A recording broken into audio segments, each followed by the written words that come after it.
Salve gente, io sono Luca. In questo fantastico episodio del corso di italiano avanzato volevo parlare del proverbio prima i confetti, dopo i difetti. Vi dico subito che questa è soltanto una delle varianti di questo proverbio. Vi potrebbe capitare di sentire anche altre varianti. Per esempio, alcune persone dicono prima i confetti e poi i difetti. Altre persone dicono prima i confetti e in seguito i difetti.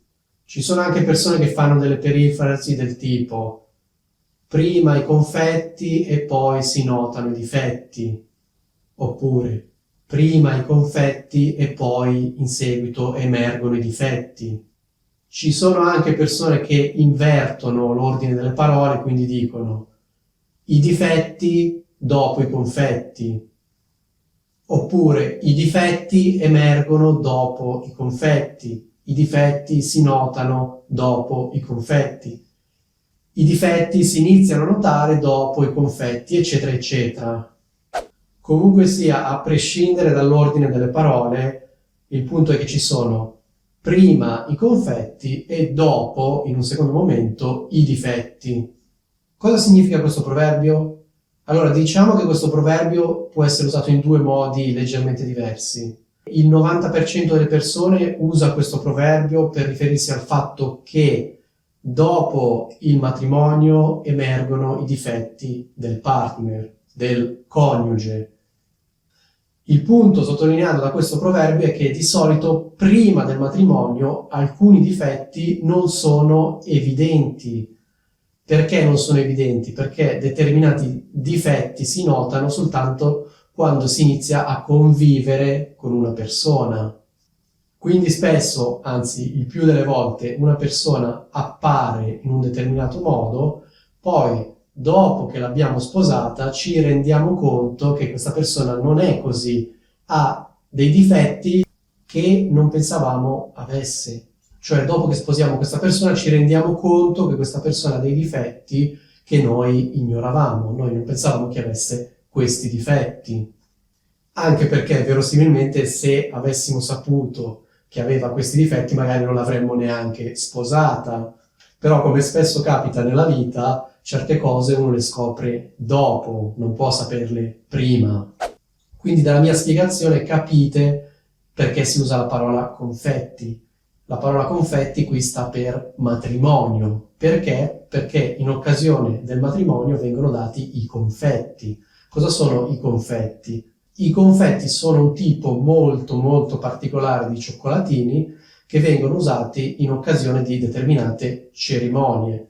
Prima fra tutte, per l'appunto, il matrimonio. Altre occasioni in cui si regalano i confetti possono essere il battesimo, la comunione, insomma tutte le ricorrenze, no? I cosiddetti sacramenti, oppure magari una festa di laurea. In particolare nelle feste di laurea si usano i confetti rossi, che io sappia, mentre invece in occasione per esempio del battesimo, del matrimonio, eccetera, eccetera, di solito i confetti sono o bianchi o rosa pastello o azzurro pastello. Di solito le tonalità dei confetti sono queste. In occasione di determinati anniversari, per esempio le nozze d'oro, si usano i confetti dorati. Di solito in queste occasioni agli invitati si regala un oggetto che noi chiamiamo bomboniera, che è un piccolo oggettino che di solito è accompagnato da un sacchettino di confetti. Quindi se voi organizzate una festa di matrimonio oppure una festa per un battesimo, no? Invitate delle persone, la tradizione in Italia è quella di fare un piccolo regalo, cioè un regalo simbolico che è chiamato bomboniera, che è un piccolo oggettino, un ricordo, e insieme a questo piccolo oggettino voi mettete un sacchettino di confetti. Una precisazione che ci tengo a fare, perché ho notato che molto spesso gli stranieri che studiano l'italiano fanno questo errore, è la seguente. Allora, la parola confetti è il plurale di confetto, no? Il confetto è un tipo di cioccolatino molto specifico, il tipo di cioccolatino che ho descritto, cioè il tipo di cioccolatini che vengono usati nelle cerimonie, in determinate occasioni. Non potete usare la parola confetti in generale per dire dei cioccolatini. Se una persona mi dice ho mangiato dei confetti, io penso subito a quel tipo particolare di cioccolatini che vengono usati per le cerimonie. Anche se voi guardate l'etichetta di determinati cioccolatini, non so, tipo gli M&M's, Smarties, no? C'è scritto confetti al cioccolato, ecco, questa è la definizione, diciamo, tecnica. La parola confetti viene usata nella descrizione degli ingredienti. In realtà nessuno in italiano chiama gli M&M's confetti, tutti li chiamiamo cioccolatini. Quindi c'è la parola generale cioccolatini, al suo interno c'è una sottocategoria che sono i confetti. Voi direte, vabbè Luca, ma è ovvia questa cosa, perché ce la stai dicendo? Ve la dico perché spesso mi capita di sentire stranieri che studiano italiano che usano la parola confetti per dire cioccolatini in generale.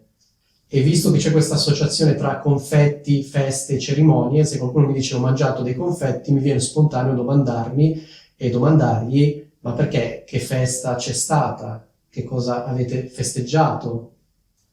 Ripeto, spesso nelle descrizioni degli ingredienti, no? Se nella confezione di magari, come dicevo, gli M&M's, cioccolatini di altro tipo c'è scritto tradotto in italiano confetti al cioccolato, no? Però questa è una traduzione, diciamo, impropria, se vogliamo.